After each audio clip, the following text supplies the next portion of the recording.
You're welcome back. This Newsfile is your most authoritative news analysis platform. And the discussion got a lot more interesting even while we were on the break. And if you are looking at our budget, where we understand upwards of 22 billion is set aside to service interest on our debts only. Let's see how it goes. Okay, so a couple of your messages on this specific one. Kwame said this upon says something on the issue of the capital flight. Consider this. In the just ended United Kingdom Africa Summit, UK companies signed approximately $360 million pounds worth of contracts with Ghana alone.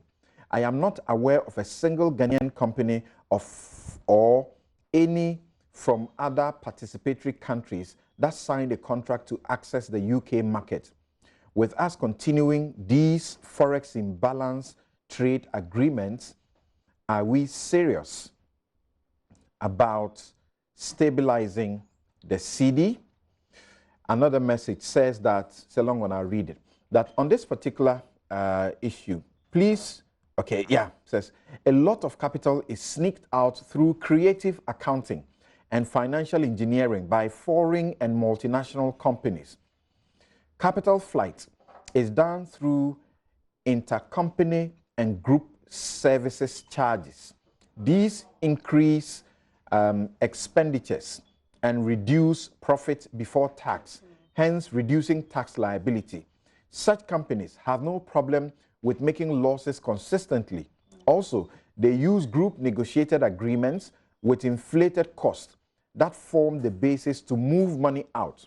Finally, we are showing a positive trade balance, but the revenue from exports are not returning to the country. Until government goes into the books to challenge some of the accounting items through audits, these smart ways of capital flight will affect our currency.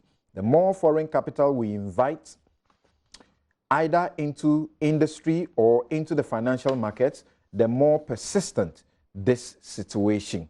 And I hear some of you also suggesting that the elections will simply derail every gain that we are looking to. And looking at how much we're going to pay into interest only, it does appear we should brace up for even terrible times. I want to be an optimist. All right, so let's go to the banking sector. And as you know, starting with 2 banks, 5 banks, and then we know what happened. After the revocation of their licenses and the assignment to those banks, 5 of them to a new bank, Consolidated Bank, we pushed our tax money into it. And then 2 of the banks, earlier Capital and UT, were assigned to Ghana Commercial Bank. Ghana Commercial Bank, I think 1 year after it took up all of those, lost about $1 billion or so, we understand. But now, the people who were at the forefront of these banks and the alleged conduct that led to their collapse are now facing criminal prosecution. As you know, there have been arrests and there have been people who have been charged before the court. 26 charges for one, and the other group, another set of charges. Then now we are hearing in the news that the Duff Wars are sort of fugitives from justice as it is now. That's the allegation. But we have also cited documents suggesting that some of them have gone to court to take certain steps that seek to stop the police from, as it were, arresting them and putting them before court. The question now is, as we understand, by the end of this whole thing, we would have spent over 20 billion of the taxpayers' money, with the president promising that the finance companies that also went down, 340 something of them, they also are trying to cushion the customers.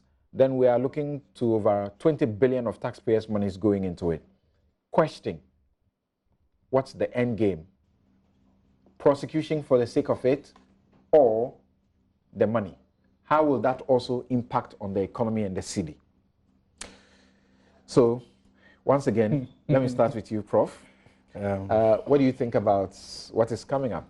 Yes, thank you very much. Again, when it comes to the prosecution issues, thankfully we have a good person here to do that. Okay. Samson, the banking sector crisis was an unfortunate development in this country. Unfortunate to the extent that I personally believe that was preventable, clearly preventable. They were not driven by systematic risk, necessarily. Because if you look at its impact, it concentrated more with local financial institutions. That's problematic. The governance issues have been identified. The management issues have been identified. And more importantly, the role of Bank of Ghana in all of this, for me, saddens me. Why am I saying so? For the ordinary Ghanaian, he or she doesn't have the capacity to evaluate which microfinance, which bank, savings and loans is credible. So, and therefore, once a financial institution holds the license from Bank of Ghana, please, it should be possible for the ordinary Ghanaian to rely on that and do business and put your money there and go and sleep. That didn't happen. Unfortunately, we abuse the trust of ordinary Ghanaians. Why? I'm a bit worried because we had this situation at a time when we needed to boost savings in this country, given the investment potential. Precisely the reason why we rely so much on foreign what? Capital. Because savings level is very low in this country. And we are not doing enough as a country over the years to be able to grow domestic private capital, to be able to take advantage of the economic opportunities. Is the reason why we go to UK and sign all kinds of agreements. Is the reason why we have Turkey, Ghana, Forum, Turkey, Africa. And because we've got investment opportunities, but we don't have the financing. That's right. On the average, they have got the financing, and they are looking for investment opportunities. Look at what is driving the Chinese economy. It's not consumption, it's savings. And it's the reason why they are more outward oriented, looking for opportunities for the excess capital. Look at what is driving the US economy. It's consumption. It's the reason why they are recording trade deficits. And China is recording trade surplus. And all of that. We are done all day. Something, if we want to know, it's already impacting us negatively. Because the 16.4 billion cedis spent so far, as captured in the 2020 budget, is loaded onto the debt stock. So the interest payment you mentioned is already showing in that interest payment as well. As a country, non-oil tax revenue is just around 45 billion cedis. And we are spending approximately 22 billion cedis of that just to service our debt. Is that not crowding our priority spending? Apart from that, the major item in government allocation function is compensation of employees. In fact, when you put debt servicing and compensation of employees, it takes approximately 97% of government tax revenue. So what it means that every cedi non-oil tax revenue that we generate, 97% of that goes to just two line items. The government has practically nothing left to do all that they have promised. Look, I get worried if you look at this and you want to project into the future. Unfortunately, we are adding more promises as we are going into 2020 election. Then look at the other side of it. The job losses. We haven't done the counting. And the related knock-on effects. We are a country where we are like Liverpool. We never sleep alone. We never walk alone. So many people depend on us. So when one person who works in a bank loses his livelihood, it has multiple effects. That's right. And because this has happened, money is not going around. The essence of money is not for money to be held at one particular place. And that is why we are saying that the crisis we saw in 2017 did not start in 2017. But the vulnerability started building up towards the end of 2011. When you see your non-performing loans going up consistently that way, it inhibits credit creation. inability of banks to do proper intermediation. What do you say? The governor of the Bank of Ghana, Dr. Ernest Addison, at the New Year School has been urging law enforcement agencies and the criminal investigative authorities to speed up investigations into what he describes as several suspicious transactions brought to their attention by the receivers of the 9 collapsed banks, in order to facilitate prosecutions. He says that to some extent, quote, to some extent, the recovery efforts have been hampered by frivolous legal challenges. Is that what you note that? Frivolous legal challenges mounted by some complicit persons intended to frustrate the receivers. These schemes ought not be countenanced by the courts, as they do not inure to the benefit of the real victims of these multiple failures. The taxpayers that have had to pay for the cost of these failures and must not be left holding the raw end of the stick in the circumstances. Samson, he's frustrated now. Every day you are on the media, all of us, we are saying, do the work, collect the money, yes, prosecute. Fine, granted. I think it will also be helpful, with all apologies, that the governor of Bank of Ghana will direct his attention also to the necessary inward reforms at Bank of Ghana. That something like this doesn't happen again. We have not seen enough of that, much of that. When it comes to how the law works and all of that, I'm not a legal person. There are watchers who say the Bank of Ghana has done enough so far. No, I don't think so. Look, the bulk of this thing that we are talking about here was created, supervised, presided over largely by Bank of Ghana.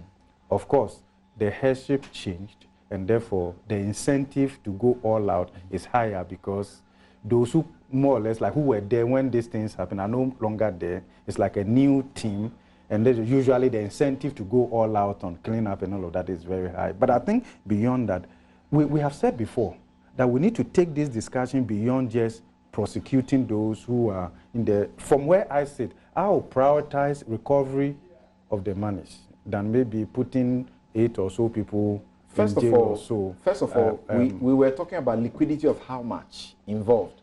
If you take the Capital Bank alone, we were talking about liquidity in excess of 600, million Ghana cedis. NIB, 800, Capital Bank, all of that. Yeah, all of that. So, what is the significance of 1 billion recovered so far? I haven't been that hopeful myself in terms of the extent to which we can do this recovery. You say that should be the focus. And that should be the priority. He says they are being frustrated because there are frivolous legal challenges.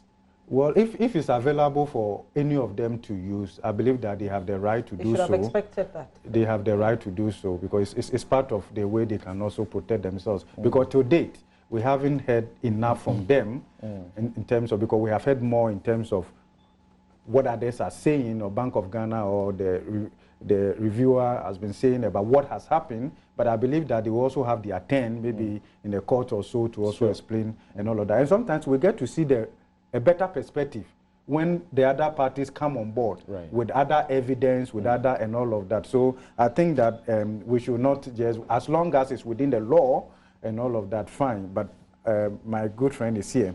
So if you look at the contribution of the service sector to GDP, you can see the effect of the bailout showing negative when it comes to financial and insurance. 2017. In fact, it dipped a bit, running to 2016. They had the highest growth and rate, then it went down because of the bailout 2017, 2018. But we've seen a little pickup now towards the end of 2019, which I think is good, and somebody can interpret that to mean that the worst is over because the pickup has started. But right now, the biggest problem right now is to be able to infuse greater liquidity into the economy, which has been a problem. And people are having challenges assessing their funds and all of that. And we have to be able to focus more on addressing these issues in order to ease the restrictions on the growth drivers of the economy, so jobs can be created for people. Because people. Okay. Now, Mr. Bochi, let's look at the the criminal side of things, of law. And these people, apparently, the majority of them are appearing before your friend in the Eric Chebafor's court. I mean, the judge who has been in the news because of some attacks at his integrity. But with what some of us know from the background, from his appointment by Mills and his promotion by the Mahama regime, this is a judge who spent quite a considerable time at the circuit court doing a lot of criminal matters, heavy, you know, as it were, load matters. And so when he's in the commercial courts, and yet a lot of criminal cases are being taken to him, high-profile ones, there are those who can sit back and see that he's somebody who had perfected his act in dealing with these matters as a judge, right from the lower courts until he got promoted until this time. And yet he's being faulted as, you know, doing things in a certain way. So let's go to Eric Chebafor's court.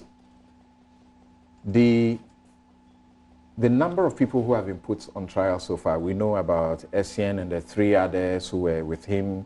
Then we know about Nyinaku, Biege, and then we know about Prince Kofi Amoabeng, who's also been taken in there. When they talk about frustration in the process, is it a fair statement to make about the process not being fast enough? Already people say this thing should have happened long ago and it took so long. The president made a profound statement once, I think when he met the press not too long ago, that it is when you're on the wrong end of the law that you appreciate the essence of procedure and legal rights. Right. And that's what it is. In a country whose governance system is built on the rule of law, people have the right to challenge decisions made by state prosecuting agencies, and even orders made by the court. They have the appellate rights against these orders. And so I can understand the frustrations of the governor of the Bank of Ghana, but for these people, it is called a right. Yeah. And for the governor of the Bank of Ghana, it's called frustration. It's understandable. Okay. It's understandable. All right. Well, he's expecting results, but his results is someone's liberty. And that's where the dynamics change, you know. He's getting results in someone's incarceration. That's right. And therefore, that person will fight until he can fight no more. Look, the truth of the matter is this. We should expect more of this because the problems inherent in the banking sector, which has culminated in this, are deeper than we see. A lot of these non-performing loans, NPLs, as they call them, are the symptom of a dysfunctional system. People set up companies. I had the pleasure of speaking to some directors about 2 days ago, and I made this point, that the most singular fraudulent mechanism in Ghana today is the instrument of companies. You set up a company, you go for a loan, the loan never stays in the account of the company, the loan is put in some private account somewhere, the company defaults, the company is sued, judgment is secured against the company, but the company is a shell. It has nothing. And the bank simply has to decide either to call it off as bad debt. Albeit a legal entity. Yeah. Or be the legal entity. Yeah. And the reason is because until a few years ago, you could actually sue a person beyond even the company. You could sue a person who is not able to pay his debt. Not actually sue. You could bring criminal proceedings against the person who is not able to pay his debt. Okay. And the court will ask him to show cause why he should not be put in prison for his inability to pay his debts. That law has since been scrapped. It is part of the reason why today people are very happy with indebtedness. Since 2004. Since 2004. Wow. If you don't pay your debt today, the worst that can happen is nothing happens. Essentially, if you have assets, they get seized. If they don't, Individual debt. Individual debts. And for companies, you simply write them off as bad debts. So the problems we have today, a lot of these transactions is mentioned as suspicious transactions. A lot of them, people have made, now these points are allegations, so I'm not claiming that I have the facts. But people have made allegations of collusions, for example. Yes. Collusion between banking actors and people applying for facilities.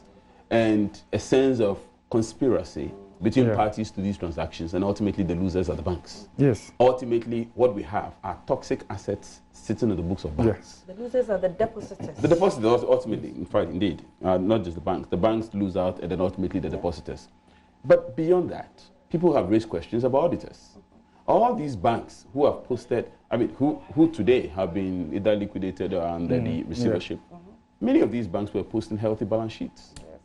How come that somebody has collecting bonuses and picking awards, banking awards, right, and all kinds of awards. And even though there has been indication that I think the ICA or a body like that has ICAG has actually fined I think some auditing firms. Yeah.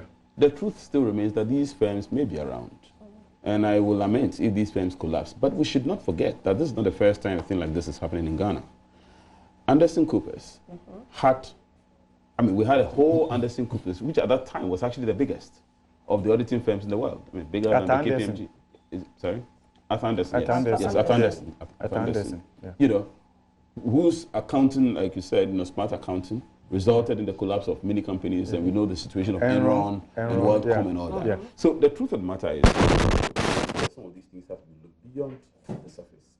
The Bank of Ghana, and I agree with you, the key must start from within the Bank of Ghana. Yes. Indeed, the blame starts and ends with the Bank of Ghana because they are the gatekeepers. Yes. By statute and by the Constitution, they have a mandate to ensure that what happened did not happen. Yeah. And we are not speaking about people, we are speaking about institutions. And so, like you said, some people were there and they have left, etc. It is still the Bank of Ghana. The Bank of Ghana should have ensured that this doesn't happen. If I'm a depositor, I do not have to ask for a stress test on a particular bank before I put my money in there. I should assume that so long as that entity continues to hold a license, that entity is good enough and safe enough. Baseline, yeah. Right. It's safe enough for me to do some business with. So we have all these fundamental problems that have to be looked into. And I think the question you're asking about the prosecutions. One of the worries I have at the moment is actually the charges that have been preferred against certain people. I think there are two of them that have been mentioned, Mr. Amoabeng and Mr. Nyinaku. To be honest, these two people, in my opinion, until all the problems stealing, money laundering, until all these problems came up, were, in my opinion, such good models of Ghanaian enterprise. Yeah. From a shining example of corporate Ghana. They may still well be. They may still well be. They may still well be. That's good. That's a good and important point, because at this stage it's just a charge, and that charge may not hold. May, I didn't say won't. Right. May not hold. And if it doesn't hold, it means they are. If it doesn't hold, the reputational damage done to them. It will take a long time to heal. But until now, there were citadels of hope as far as Ghanaian entrepreneurship was concerned. Now, the charges that are preferred against them, a charge of stealing. If you look into the Criminal Code or the Criminal Offences Act, stealing can be committed where you have dishonestly appropriated something which doesn't belong to you. That's what the law says. It's a very simple definition. Now, dishonesty, we all know what it is. I think when we see one. Appropriation means you have to convert into your use or convert into your benefit. Even if you take and give it to a third party, it is still converted to your benefit. And of course, you have to establish that it doesn't belong to you. Now, the difficulty is establishing appropriation. They may or may not be able to establish it, but you have to show that whatever, for example, I think the amount mentioned in this case was 200 million, Mr. Kofi Amoabeng. I'm following the reports, the media reports. Yeah. 200 million. We have to show and establish that indeed those monies have been converted to his private benefit or use, even if given to third parties, but converted through him for a certain use. Now, those are not easy. If you ask me, and that's surprising to me, when I looked at the charges, there was no charge on causing financial loss to the state, which, in my opinion, is significant. Because whatever may have happened, assuming that, again, we don't know the facts, assuming that this is true, whatever may have happened, that resulted in the bailout, or did I miss it? I doubt, because we have not looked at the charge sheet. I haven't seen that. So I haven't seen the charge sheet, and that's why I indicated But the point you were raising, there was an earlier court hearing by the Capital Bank Group, and Dominic Ayene, the lawyer for one of them, appeared and said, this is going to be very strange, and the very first time in the country's history. His proposition was that, how can one steal from himself or herself? Right. Well, do you factor that into the argument you're making now? Dominic is my senior friend. I thought that well, if you've wiped out your equity in a company and there is still if it is loss, the company, yes. so I'm not if sure wiped out your equity, I am speaking then from what you're saying. You cannot be stealing from yourself, but you will be stealing from the bank. Because at that point, you've wiped out your own equity. Right. If the context is the corporate entity, in respect of which you are the manager, the director, a shareholder, etc., etc., you can steal from the company. Okay. The company is not synonymous with even the majority shareholder. In fact, from the strict standpoint of corporate law, the owners of companies are not the directors or the managers; they are the shareholders. Right. But even the shareholder can steal from the company. Yeah. So the company is an entity; it's an individual, it's an identifier, distinct from the separate and distinct. I think we all understand that around this table. So I'm not sure what he was saying, and he didn't hear directly from me. And a bank too may belong to a much wider, perspective of a company, right? Because of the public participation. Correct. Banks are peculiar companies, particularly when it comes to their failure. Many companies feel nobody cares because of public interest. Banks, because of public interest, banks hold things in trust for third parties. That's right. And so when banks fail, the ripple effect in the economy, as indicated, there are social consequences of family disintegration, family collapses, children dropping out of school. If you steal from the bank as a bank owner, that means let's say you are stealing your equity. You have changed the structure of the shareholding, and therefore your license may no longer be valid. Okay. So yes, you can steal from the bank. And the Bank of Ghana I'll come to you shortly. I'll come to you shortly. Please wait for your turn. And how about this other side where we are told that prosecutors or investigators are after Dr. Dufour, for example, and they claim that he's been running away, and we have also seen that he has actually gone to the court and to say, among other things, that he had actually written to them when they wrote to invite him to come and assist in matters of money laundering, stealing, among others, in the bank's, Unibank's collapse. And he wrote back to them. He says, he wrote back to them to tell them that there's a significant information they don't seem to have. And if they have, they shouldn't be inviting him. Because as far back as 2009, he stepped back. He stepped back. He was not part of any, as it were, board or management or anything. And so he can't be of any assistance to them. He asked them to give him further particulars. He says they haven't done so. So he's gone to court asking that the court should stop them from pursuing him. Can he do that? Oh, absolutely. I mean, you can go to court to request anything from the court. If you think you're being harassed, harassment and criminal harassment, like all harassments, are not allowed under the law. But the problem with the police sometimes, with respect, and I've said this right at the station before, is that we don't follow the processes. The law is clear. If you want to arrest a person, the process is there. Has there been an attempt at arresting him which has failed? If there has been an attempt at arresting him which has failed, has he been declared wanted? Has there been notices issued? Has there been an effort to secure a bench warrant from the court, declaring him generally a person to report to the court, and therefore once he finds himself in the jurisdiction, any police officer can arrest him and then they produce him before the court? I haven't seen any notices, unless I'm missing out of this. But the point is, a person invited to the police station has an option to choose not to go. An invitation is an invitation. And sometimes they use these these words rather loosely and interchangeably. He's been asked to come to the police station. He's been invited to come to the police station. He's been requested. All these, I can hear them and I can ignore them. The law allows you to. So if indeed these are the requests that have been made of him, he doesn't have any legal obligation to go. He can choose to, out of courtesy, go. He can choose to make his own life easier by going so that the arrest doesn't follow. But if he chooses not to go, let the second step kick in. And the second step is put him under formal arrest. And you can purport to arrest without finding the person, in which case you go through the third option. You can declare him a wanted person. The police are looking for him. Wherever you are, show up. Any police officer can arrest him anytime he's found anywhere. Then the fourth one can kick in. You can actually get a bench warrant officially issued.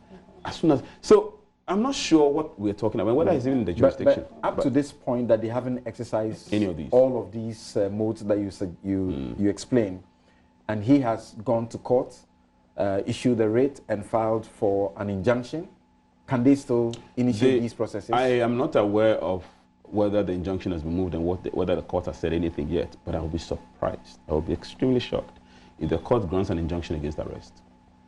I don't think I've even come across one before. Because the power of arrest is an inherent power of the police. And it is the beginning, well, not necessarily the beginning, but an important incident of the investigative process. to ensure that we're keeping you safe pending prosecution. And so if the court should stop the police from arresting the person, what the court is essentially saying is that they are stopping the police from performing the criminal justice obligation, which may ultimately... You're right to invite a person to come assist your investigations. Absolutely. And the person can choose not to come. He tells you, I have no assistance to offer. He has the right to, I have no part in this whole process. He has the right to do Why that. would you still pursue the person? No. That's what I'm saying. He has the right to do that. So the police invites me to show up at the police station. I tell the police, I appreciate your invitation. I don't want to have lunch. I'm not coming. The police can then say, we are no more inviting you. Now we are putting you under formal arrest. So they come physically. They will arrest you, go through the process, read your rights to you, etc. You are formally arrested. At that point, there is no option. So you can choose not to cooperate, but you can be arrested. And when you are arrested, you can choose to say nothing. Throughout the process, throughout the trial, you have the right to remain silent. Okay. But you can't choose not to cooperate once the arrest has been formally completed. Okay. But the last to you before I come to Mona is the central bank governor's, suggestions.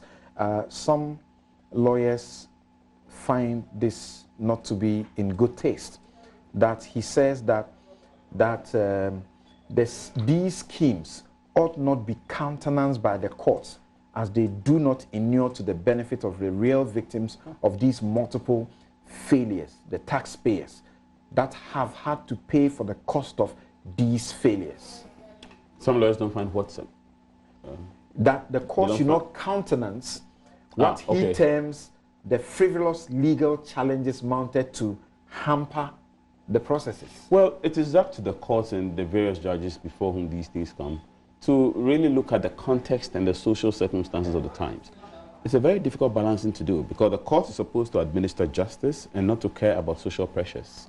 Social pressures may result in the sacrifice of people's rights in a larger community interest. The judges live with us. The judges live with us. They are hearing what the government, top government officials are saying. They do, but they're training... Look, go ahead and deal with them quickly, jail them, so to speak.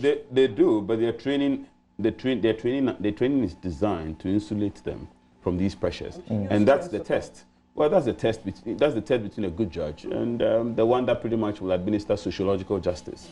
This is not supposed to be sociological justice. A judge is supposed to be insulated and to look at the hard facts. And that's why, I have joked in the past that if Pilate was a good judge, Jesus wouldn't have been killed. That's right. Because he administered justice and then he gave him away. Yeah. So the truth of the matter is this.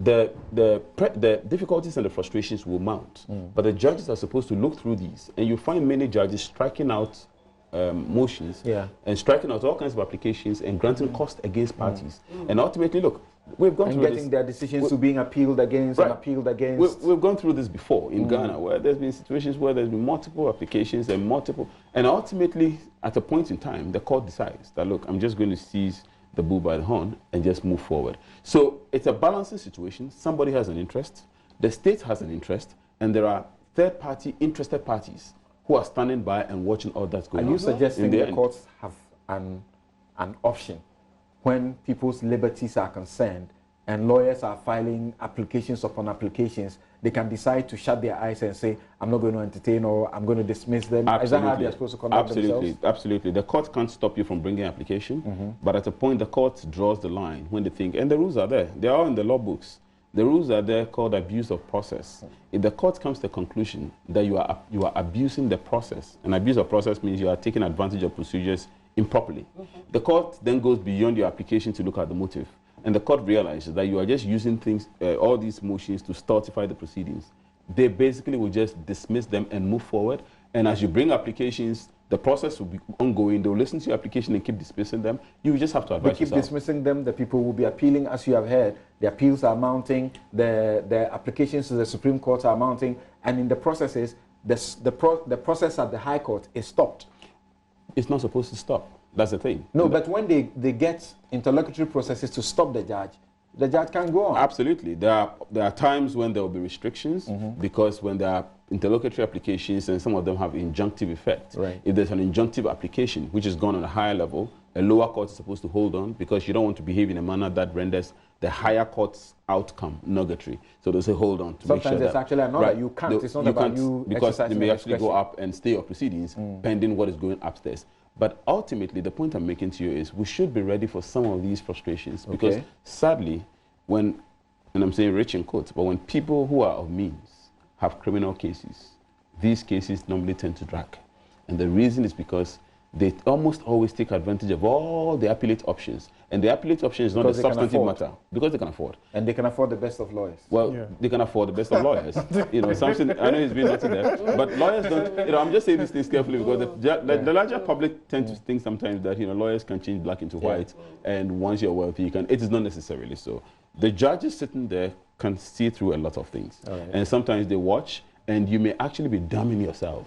Because let me tell you, at the end of the proceedings, the judge has such a latitude of discretion that can be exercised dangerously against you on the basis of how you've conducted yourself at the main trial. So in the range of penalties that can be applied, often you hear the courts, for example, if you take the conservative example of the defilement, the court can apply anything from, say, 5 years to 25 years. So imagine that. So in doing that, the court is supposed to consider a number of factors. The key one is what is called the extenuating factors or circumstances, or the aggravating factors or circumstances. Aggravating factors or circumstances are misbehaviors, things you've done which have compounded your action in a manner that justifies a stiffer punishment. So that's why it is dangerous where there's a range. How do those come to play in a criminal trial where, unless the judge can find that you have indeed committed the offense, they cannot pronounce anything against you? Absolutely. Because the burden of proof is proof beyond all doubts. Absolutely. And where the law says, where there is a scintilla, a small doubt. No, reasonable doubt. Reasonable doubt. Yes. It must inure to the benefit of the accused person. Of the accused person. So you go. Yes. But the danger, as I said, is that ultimately the proceedings will come to an end. Right. Ultimately, the judge will have to exercise his sentencing discretion, and the judge is allowed to take into account the totality of your conduct. All right. And that's where sometimes the danger of you basically just acting in a manner that shows your desire not necessarily to go through the procedure or the proceeding, but just to stultify the process, may work against you. Okay. Having said that, and just as the last line, having said that, it's important also to remember that a person who is undergoing criminal trial is in danger of his liberty. That person is almost equivalent to a drowning man. He'll clutch onto anything to breathe. And it's important that we allow them this breathing as well. It may be frustrating for the rest of us, but on the last day of his conviction or sentence, he's the one who may be incarcerated and may be behind bars. So clearly we take a cue from the president himself. He says this is the process. He has been a champion of it before. Let people go through the process. President Mahama has said earlier that if he had the power of a military man, Woyome will not be going to court up and down. That's what it is. So people should allow them to go through the process. The same Ghanaians who are blaming Bank of Ghana officials for their complicity and not acting proactively, it may not be exactly the same, but today they are attacking the Public Accounts Committee, which says, I find someone telling lies in our face. And once you have sworn an oath before us and you tell a lie, the law says you are committing perjury. They call the police for the person to go through the process. And we say, hell. The Constitution in Article 121, Clause 4 says when you appear before Parliament, you enjoy all the privileges. Everything you say cannot be used against you, civil or criminal, except where you are treading on perjury. How do you marry our attitude when the thing is about to happen and when it has happened and then you get blamed for not doing anything? Samson, I'll answer your question, but I'll first look at what you asked us. You said, what is the end game? What is the end game here? What is attempting to play out here? I think Dr. Bobkin hit the nail on the head. Central Bank as a regulator has its role to play.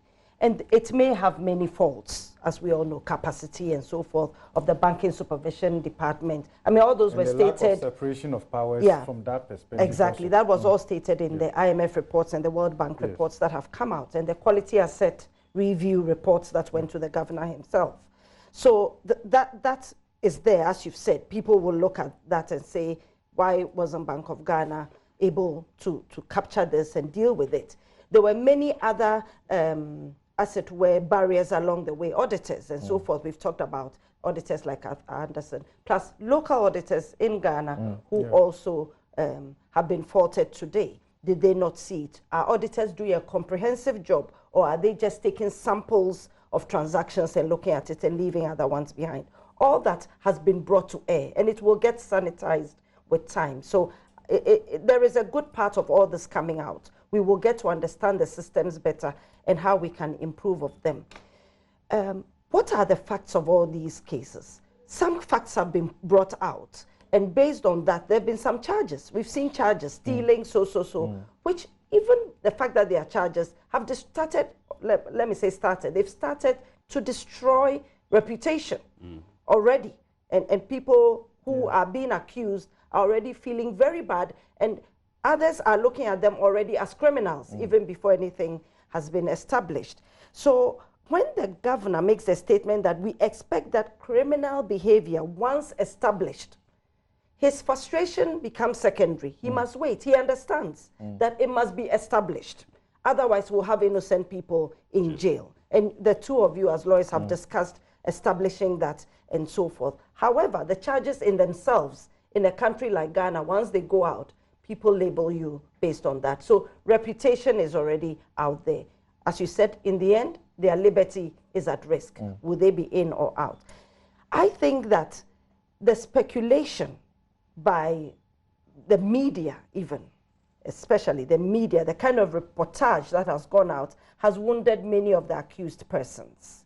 And we the public, need to understand that they are not guilty until they are proven so. That's constitutional. That is constitutional. So, you know, but unfortunately, as you said, there is social justice out there to people who are deciding.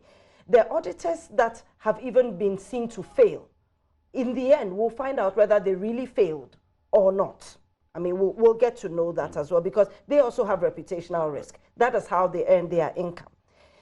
However, no matter how you slice it, it appears the Bank of Ghana did not give much weight to the negative effect of their actions on customers who deposited their funds.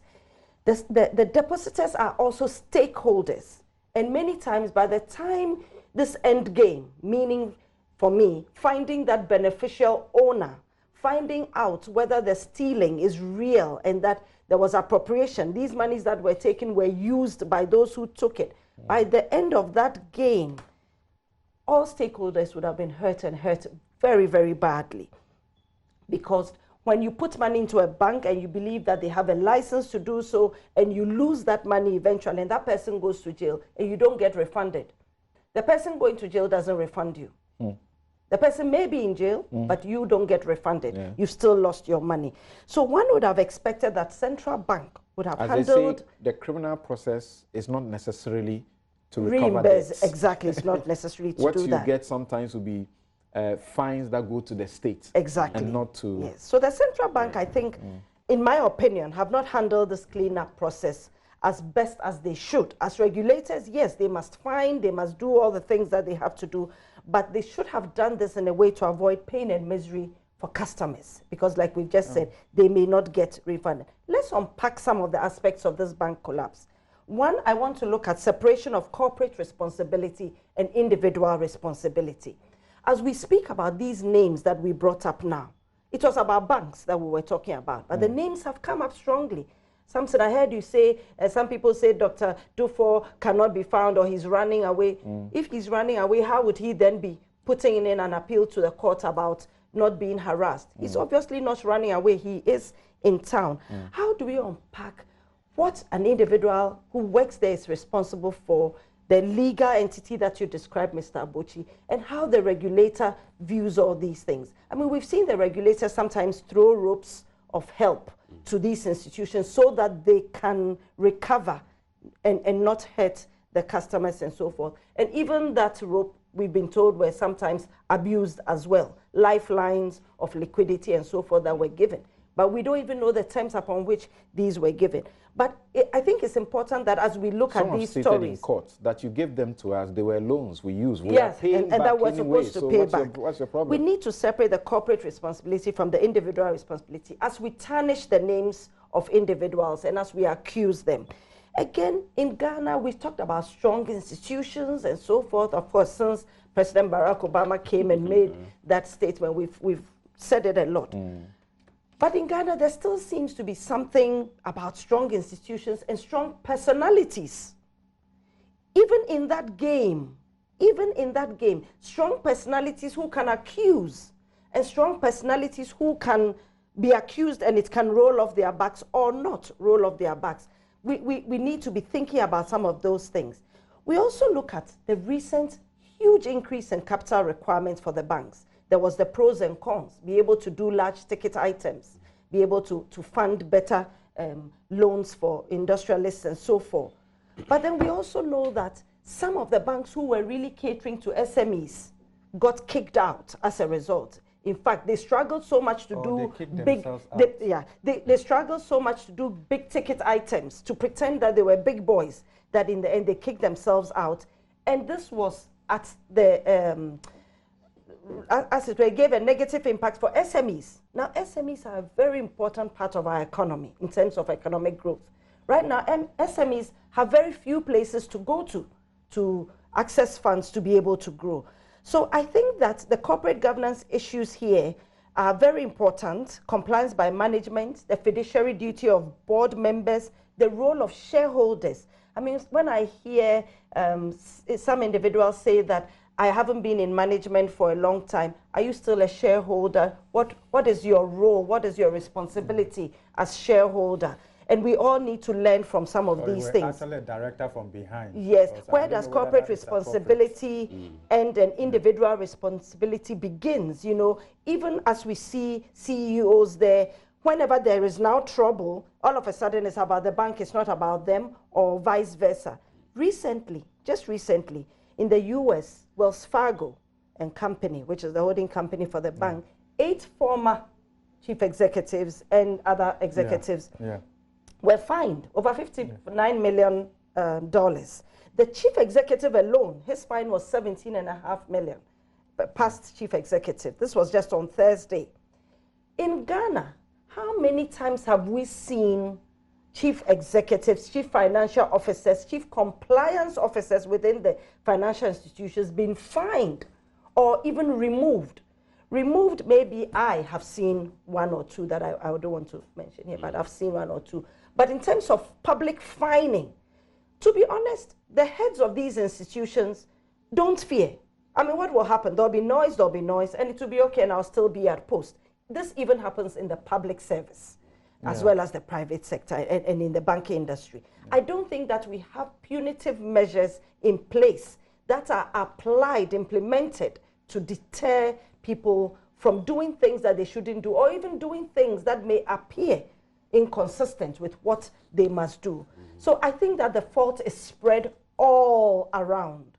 And of course, the last bit falls on the depositor, not even but the depositors. They are the ultimate recipients of all this negativity, whether someone goes to jail, whether Bank of Ghana reforms its own processes or not. But there's no frustration. The big question now is, what is the end game? Is it political? Does someone want to do someone in? Or is it really we trying to clean up our systems?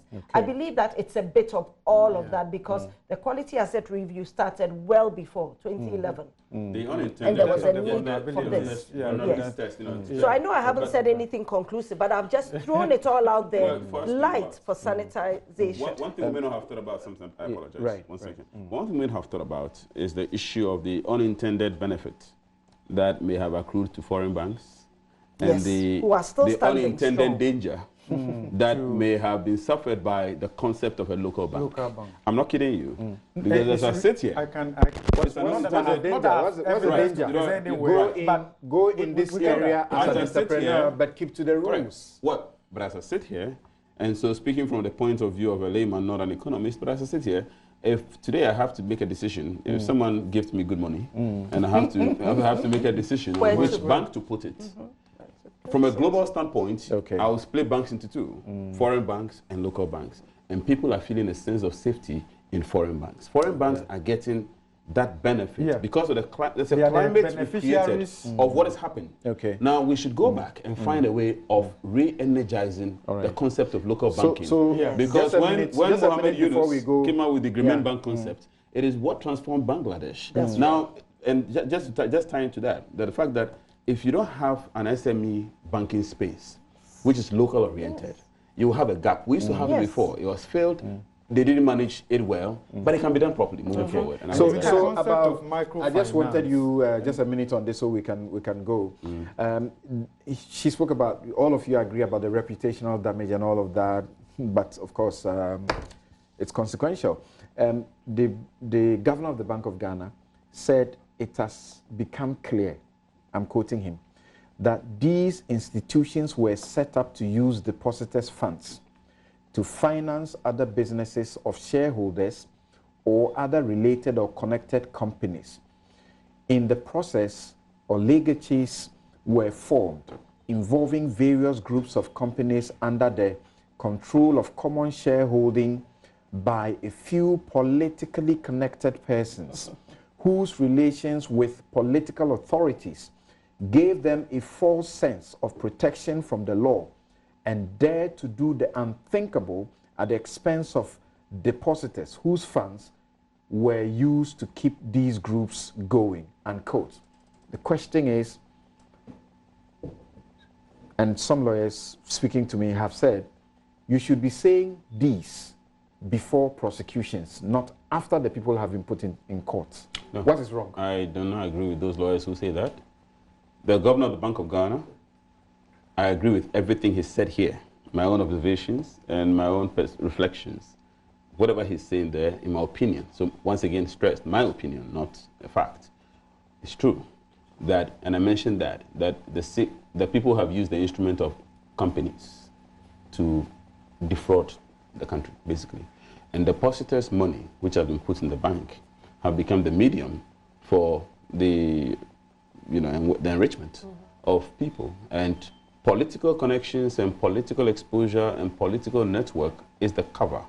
This is an orchestration. We shouldn't be mistaken about that. So if you can make these statements, then what should the court be doing? You have done the court's job. No, I was coming to that. What is known as contempt? What gives room for contempt? I was coming to that. Let's not be too fastidious about it's a question. I know. And I suppose you understand the devil advocacy that I know. No, I'm not speaking to you two. No. I am not speaking to you, but I'm speaking to our listeners through you. Because you are the vehicle into the studio and out of the studio. So I'm just talking to you, but I don't mean you. But the point of the matter is, we should not be too fastidious about these things. Let's be clear. The governor of the Bank of Ghana is just a witness. He sits in a big policy chair and space. When he speaks, where he speaks, it makes an impact. But it doesn't make an impact in the courtroom. If he wants these things to make an impact per prosecution, he will become just one witness if he goes in there. The fact that he's saying it at this stage doesn't mean that he can't choose to become, the prosecution can call him. All these cases are still in court. The prosecution can call the governor of the Bank of Ghana to testify.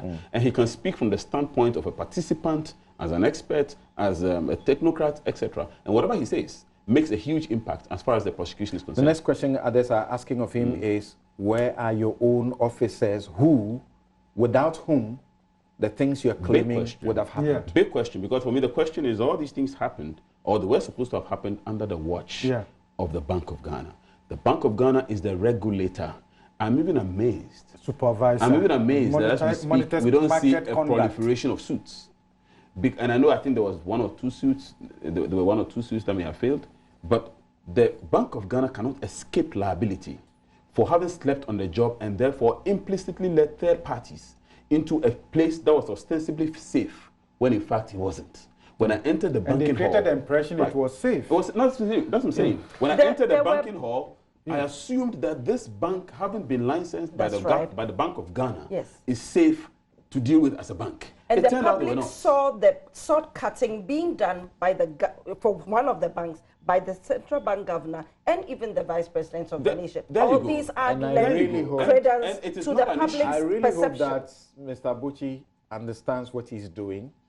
He's funding litigation because majority of the people who have suffered, particularly for the microfinance entities, are asking, why can't I sue the regulators. Why am I not supposed to sue SEC? Right. And because those places are... And what is the answer to that? Why can't they sue? That's what Abochi is telling them. Since you mentioned Kofi Abochi's name, let me correct what he said.